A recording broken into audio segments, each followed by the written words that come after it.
Kumusta mga kasaliksik? Noong madaling araw ng Enero 6, taong 2025, binalot ng nakakabinging alarma ang katahimikan sa ibabaw ng Red Sea. Sa loob ng USS Harry S. Truman, isang dambuhalang aircraft carrier ng Estados Unidos, biglang nagliyab ang mga ilaw at sumabog ang tensyon sa gitna ng dilim. Ang dagat, na noon ay payapang nanginginang sa liwanag ng buwan, biglang nagmistulang isang arena ng kaguluhan. Ang radar ng barko, tila mga matang di natutulog, biglang nagpakita ng serye ng mabilis na papalapit na mga banta, mga aninong may dalang kamatayan mula sa disyerto ng Yemen. Mula sa dalampasigan ng digmaan, lumipad ang mga Sea-2 anti-ship cruise missiles, kasama ang hanay ng Shahed 136 suicide drones. Mga murang kagamitan pero may dalang mabagsik na pasabog. Para itong mga galamay ng galit na sumisingasing patungo sa puso ng makapangyarihang barko ng Amerika. Tinarget ng mga rebelde ang E-2 Hawkeye, ang mata sa langit ng Truman, isang combat control aircraft na may malawakang kakayahang mag-monitor ng kapaligiran. Isa itong estratehikong hakbang ng mga Houthi upang bulagin ang depensa ng barko at ikutan ang mas malalakas na armas ng Estados Unidos.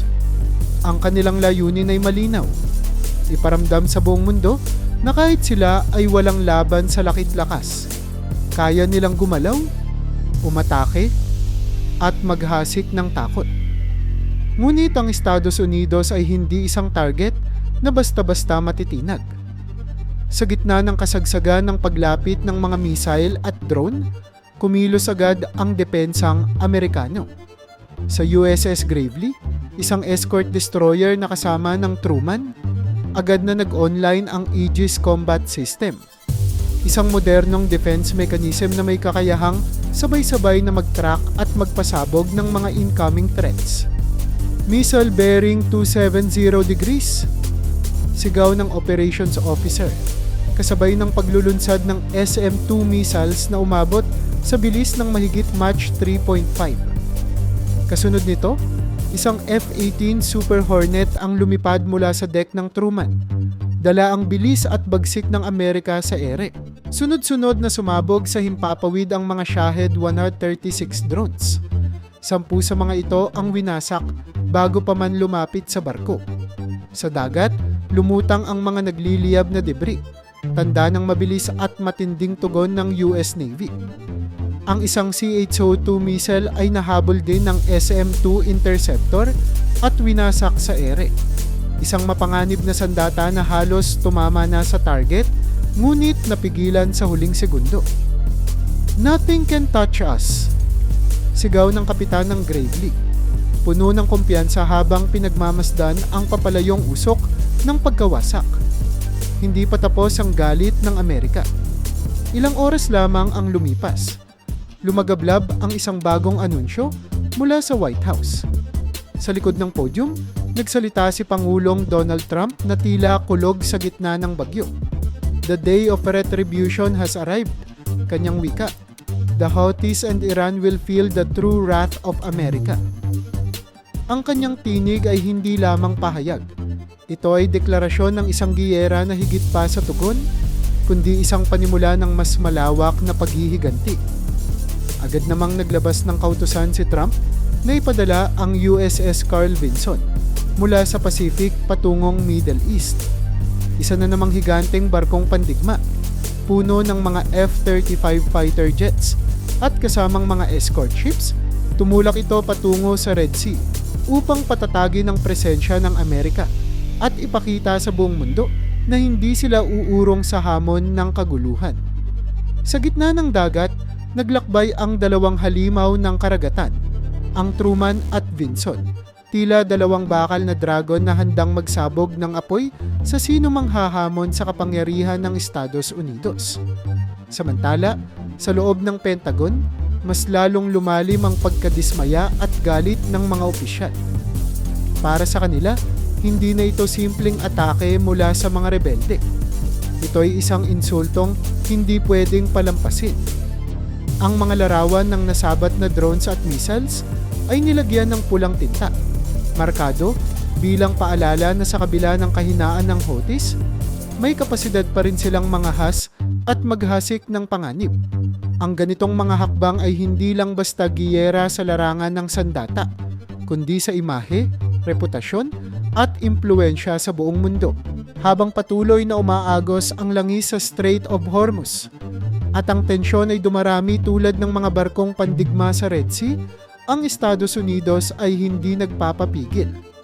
Sa social media, muling bumigwa si Trump sa isang matalim na tweet. "We've been crushing the Houthis day after day. The real pain hasn't even begun for them and their sponsors in Tehran." Ang kanyang mga salita ay tila mga bala, matitigas, mabilis, at diretsong pinatama sa puso ng kanilang mga kalaban. Ang White House ay hindi lang nagsasalita. Nagpapadala ito ng pahiwatig sa buong mundo. Ang sinumang umatake sa kanila ay haharap sa buong lakas ng isang galit na imperyo.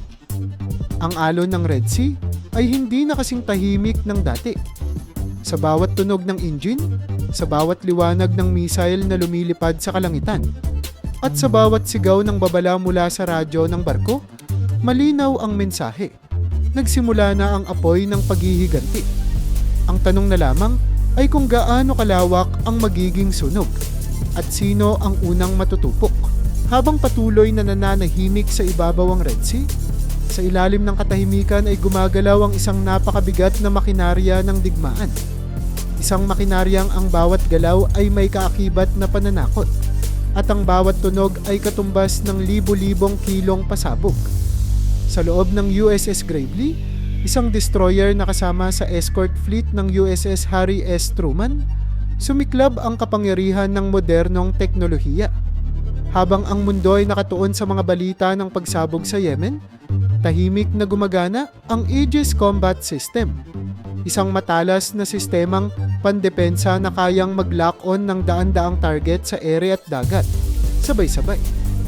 Sa hudyat ng opisyal na operasyon, ipinakawala ng Gravely ang Tomahawk cruise missiles, 12 sa kabuuan, na ang bawat isa ay may dalang 1,000 at 100 libra ng warhead. Ito ay hindi basta simpleng armas. Kayang lumipad ng mga ito ng mahigit 900 na milya habang nakadikit sa terrain, parang multong hindi agad napapansin. At pagkatapos ay biglang sasabog na parang kidlat mula sa langit. Ang mga target ay hindi random, kundi eksaktong natukoy. Mga bunker, command center, at launch pads ng Houthis sa pusod ng Yemen. Isa itong surgical strike at ang layunin ay klaro. Burahin ang kapasidad ng mga rebelde bago pa man sila muling makaputok. Hindi lang mula sa barko ang atake. Mula sa napakalayong Diego Garcia, isang vice militar ng Estados Unidos sa Indian Ocean, 6 na B-2 Spirit stealth bombers ang nakahanda, tila mga aninong nag-aabang ng utos para pumatay. Ang 6 na ito ay bahagi ng 30% ng buong B-2 fleet ng Amerika. Isang hindi pangkaraniwang deployment na nagpapakita ng matinding intensyon. Kayang-kaya ng mga eroplanong ito magdala ng GBU-57 bunker buster bombs. Bawat isa ay may kakayahang tumagos ng 60 metro ng lupa at bato. Isa lang sa mga bombang ito ay sapat na upang ilibing ng buhay ang isang buong base ng kalaban. Habang ang mga missiles ay tumutungo sa kanilang mga target, ang kalangitan naman ay binabantayan ng MQ-9 Reaper drones at RC-135 Rivet Joint Surveillance Aircrafts. Ang MQ-9 ay hindi lang basta tagamasid. Ito ay isa ring tagapaghiganti. Sa pamamagitan ng high-definition cameras at sensors, sinuyod nito ang disyerto. Tinukoy ang mga posibleng lokasyon ng sandata at mga personnel ng Houthi forces. Ang RC-135 naman ay parang higanteng tenga sa ere. Kinokolekta ang lahat ng signal intelligence, mga komunikasyon ng kaaway, radyo, at electronic signals na nagtatago sa ilalim ng buhangin. Mula sa lahat ng impormasyong yun, mabilis na isinagawa ang full-scale counter-attack. Sa loob lamang ng ilang oras mula sa atake ng Houthis, bumagsak na ang parusang Amerikano. 12 Tomahawk missiles ang dumaan sa hangin na parang mga multong mabangis. Mula naman sa USS Harry S. Truman, lumipad ang mga F-18 Super Hornets. Taglay ang JDAM bombs, mga bomba na may gabay ng GPS at idinisenyong lumusot sa mga konkretong istruktura. Ang mga ito ang naging bakal na kamao ng digmaan. Sa gitna ng makapal na usok, tuloy-tuloy ang pagbagsak ng JDAMs sa mga napiling target. Ang tunog ng bawat pagsabog ay parang dagundong ng galit ng isang bansang matagal nang pinupukaw. Isang piloto ng F-18 ang sumigaw sa radyo habang lumilipad. Target obliterated. Just smoke and ash left. Sa mga larawang nakuha mula sa satellite, makikitang wala nang natirang buo sa dating munition depot ng mga Houthis, pawang abo, nasunog na armas, at butas sa lupa na tila ipinukol ng dambuhalang martilyo mula sa langit. Isa itong pambihirang operasyon. Precise, mabilis, at walang sinayang na sandali. Tinawag ito ng Pentagon bilang death sentence for the Houthis. Isang mensahe sa buong mundo na ang pagsuway sa Amerika ay may kapalit na tiyak. Ngunit sa kabila ng tagumpay sa himpapawid at teknolohiya, may gumagapang na tanong sa isipan ng mga analyst. Hanggang kailan kakayanin ng Amerika ang ganitong taktika? Isa sa mga opisyal ng US Navy ang tahimik na nagbulong. We're using a sledgehammer to swat a fly. Isang payak na katotohanan. Gumagastos ng milyon-milyong dolyar ang Amerika para sa bawat missile, drone, at bomba na inilulunsad, habang ang mga Houthis ay bumibili ng Shahed 136 drones sa halagang 20,000 dolyar lamang kada isa. Ito ang tinatawag nilang asymmetry, ang hindi pantay na laban kung saan ang isang maliit ngunit desididong grupo ay maaaring magdulot ng malalaking gastos at tensyon sa isang superpower. Sa ganitong larangan, hindi sapat ang lakas lamang. Ang tanong ngayon ay hindi lang kung sino ang mas malakas, kundi sino ang mas matagal na makakatagal. Habang patuloy ang operasyon ng Amerika, mas lumilinaw na ang digmaang ito ay hindi lamang pisikal.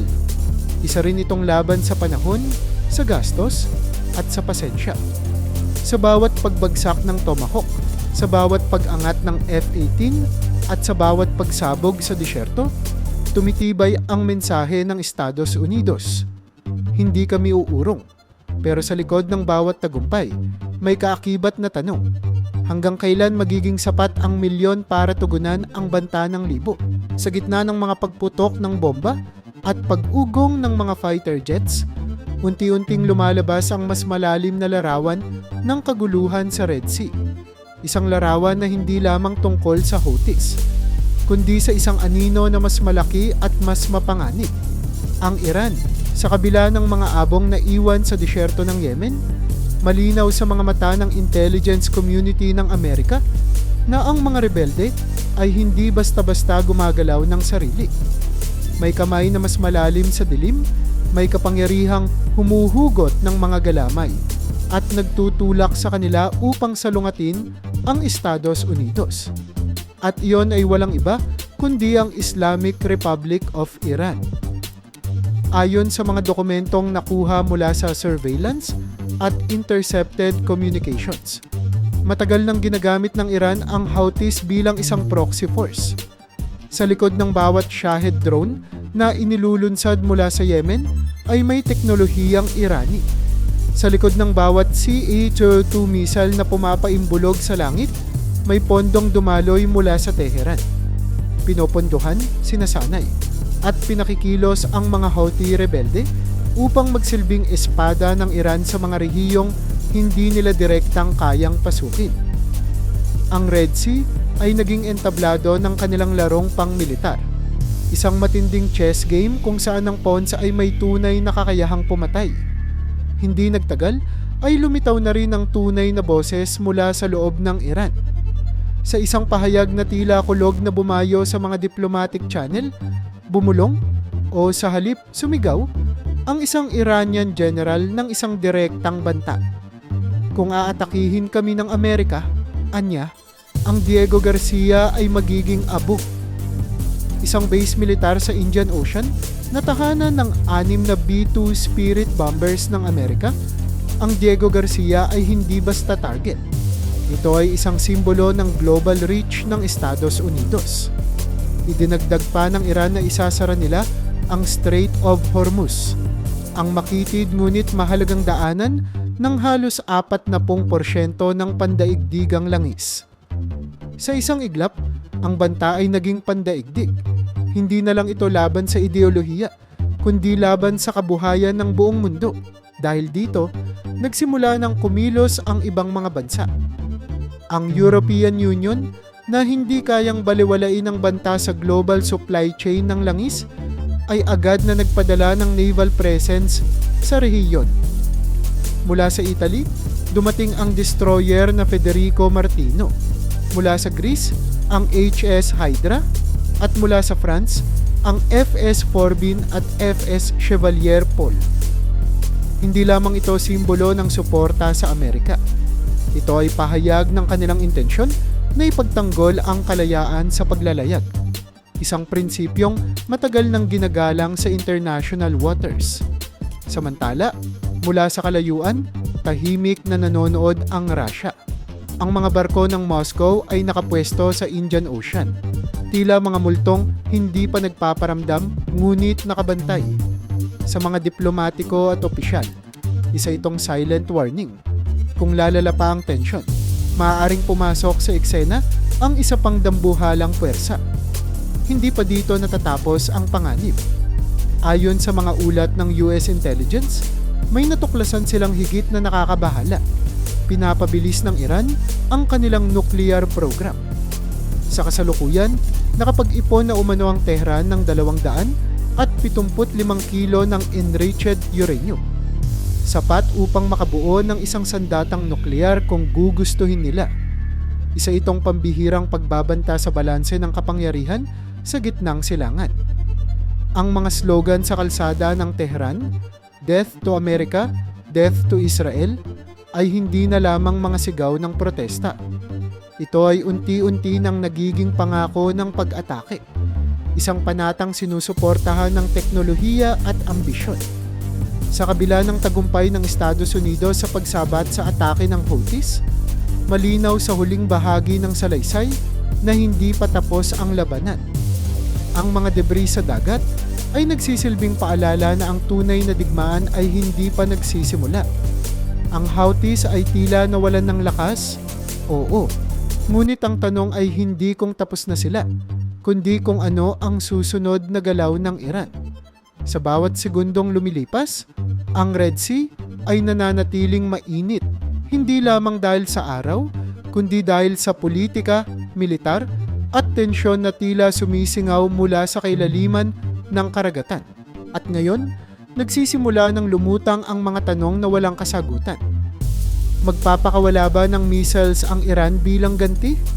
Sasagutin ba ng Amerika ang anumang agresyon sa pamamagitan ng pagbomba ng nuclear sites? Makikialam ba ang Russia kung ang Iran ay sumiklab sa tunay na digmaan? O mananatili ba ang mundo sa bangin ng kaguluhan na parang apoy na hindi kayang apulain? Ang sagot ay nananatiling nakatago sa ulap ng hinaharap. Ngunit isang bagay ang tiyak. Ang Red Sea ay hindi na lamang isang daanan ng langis at kalakalan. Ito na ngayon ay naging simbolo ng global na paghaharap, ng paglalaban ng kapangyarihan, at ng isang mundo na patuloy na lumalapit sa apoy ng digmaan.